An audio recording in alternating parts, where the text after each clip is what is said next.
melihat bahwa PPKM merupakan kebijakan yang sebenarnya tidak produktif dan kebijakan yang lebih banyak mendatangkan kerugian, khususnya bagi pelaku usaha UMKM. Sementara penerapan dari kebijakan ini tidak merata. Ada daerah yang tiap malam melakukan patroli misalnya, tapi ada juga daerah yang relatif lenggang atau tidak ada kemudian aktivitas penegakan yang lebih ketat. Sehingga ini bisa mengulang lagi kegagalan PSBB yang pernah dilakukan pada awal-awal masa pandemi. Sekarang masyarakat akhirnya melihat ada kejenuhan sehingga ketika ada PPKM yang mulai berlanjut sampai tanggal 8 Februari misalnya, ini membuat masyarakat yang terpaksa berjualan, misalkan di malam hari, itu tetap kemudian masyarakat yang kemudian ingin melakukan bepergian tetap melakukan mobilitas. Kemudian masyarakat yang ingin makan di luar di kafe dan restoran ini akhirnya ngumpet-ngumpet atau diam-diam tetap melakukan hal yang sebenarnya dalam PPKM. Jadi ini sebenarnya adalah kebijakan yang sangat tidak tepat, justru dampaknya menurunkan lagi confidence dari konsumen untuk berbelanja keluar rumah. Yang menjadi pertanyaan adalah begini, masyarakat bertanya pertama terkait dengan adanya vaksinasi. Kenapa ada vaksinasi kemudian masih ada pembatasan sosial? Itu yang masih jadi pertanyaan. Apakah distribusi vaksinnya tidak bisa cepat sehingga ada korelasi antara vaksinasi dengan penurunan kasus harian? Karena rata-rata 7 hari kasus harian masih 12.800 kasus.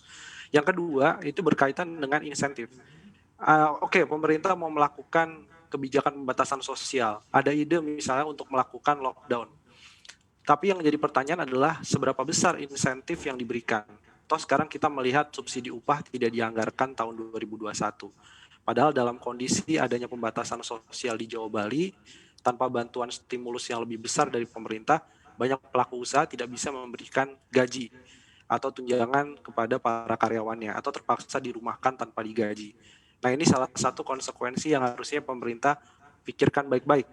Apakah ada usulan ide untuk melakukan misalkan pembatasan sosial pada hari Sabtu dan Minggu, ya. Nanti bagaimana kemudian di sektor yang hidupnya adalah pada waktu weekend? Apakah sudah siap insentifnya? Begitu juga kalau ada rencana untuk menerapkan lockdown secara total misalnya, apakah ini juga nggak akan berimbas terhadap stabilitas perekonomian ke depannya?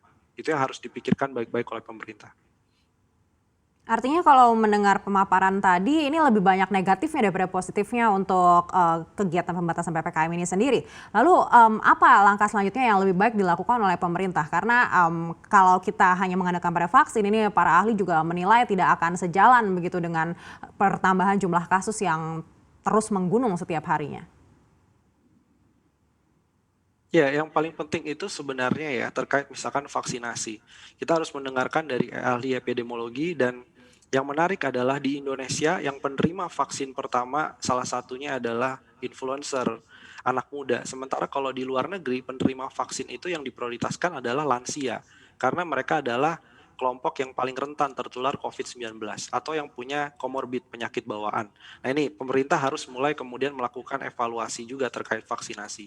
Yang kedua, ini sebenarnya berkaitan dengan kebijakan 3T, ya, testing, kemudian tracing, treatment yang lebih baik. Artinya fokus penanganan kasus ini pada kelompok-kelompok yang memang rentan menjadi penular ya atau pembawa carrier dari COVID-19. Termasuk treatment bagaimana memastikan ICU atau tempat di rumah sakit maupun tempat isolasi itu mencukupi. Nah, ini kita melihat ada ketidaksesuaian antara upaya penanganan kasus COVID-19 termasuk vaksinasi dengan anggaran yang sudah dialokasikan untuk APBN 2021. Sepertinya fokus pemerintah itu tidak memprioritaskan yang utama adalah belanja kesehatan, tapi yang diprioritaskan adalah belanja rutin, belanja pegawai, barang, dan juga belanja untuk infrastruktur.